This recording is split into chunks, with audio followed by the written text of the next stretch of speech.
বানাতে গেলাম এক আর হয়ে গেল আর এক। এটা দেখতে যেমনই হোক না, খেতে কিন্তু খুব সুস্বাদু হয়েছিল। যেমন নরম তুলতুলে তেমন কিন্তু খুব সুস্বাদু হয়েছিল। এটাকে আপনারা মালপোয়া বা গুড় পিঠে যা খুশি নাম দিতে পারেন। যারা আমার মতন প্রথম প্রথম বানাচ্ছেন তাদেরকে আমি খুব সহজ পদ্ধতিতে এই রেসিপিটা দেখাবো।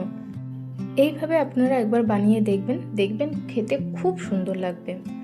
এটা বানানোর জন্য সবার প্রথমেই আমি নিয়ে নিচ্ছি 1 কাপ আটা, আপনারা ময়দাও নিতে পারেন। তার সাথে নিয়েছি 1 কাপ সুজি, 1 কাপ চিনি এবং 1 কাপ চালের গুঁড়ি।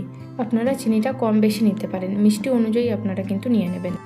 আর তার সাথে আমি সামান্য পরিমাণ নুন দিয়ে আর 2 কাপ জল দিয়ে খুব ভালোভাবে মেখে নিলাম। 2 থেকে 3 কাপ জল লাগবে।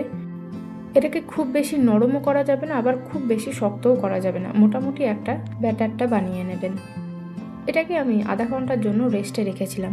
আধা ঘন্টা পর এটা এখন বানানোর জন্য রেডি হয়ে গেছে। এরপর এর মধ্যে দিয়ে দিচ্ছি কালো জিরে। আপনারা চাইলে মৌরি দিতে পারেন, আমার কাছে মৌরি অ্যাভেলেবেল ছিল না, তো সেই কারণে আমি কালো জিরে দিচ্ছি। দুটোর মধ্যে যে কোনো একটা দেওয়া যেতে পারে। একটা প্যানের মধ্যে আমি কিন্তু তেল গরম করতে দিয়ে দিয়েছি। এরপর এটাকে অল্প অল্প করে দিয়ে দিতে হবে। বিশ্বাস করতে পারবেন না, প্রতিটি মালপোয়া এত সুন্দর ফুলেছিল তেলে দেওয়ার পর। যারা আমার মতন প্রথমবার বানাতে চাইছেন তাদের জন্য খুব সহজ পদ্ধতিতে আমি এটাকে দেখালাম। বিশ্বাস করতে পারবেন না, এটা খেতে এত সুন্দর হয়েছিল, নরম তুলতুলে এবং খুব সুস্বাদু। এটাকে আপনারা মালপোয়া বা গুড়পিঠে যা খুশি বলতে পারেন। এটা দেখতে মালপোয়া বা গুড়পিঠের মতন একদমই লাগছিল না, কিন্তু খেতে দুর্দান্ত হয়েছিল।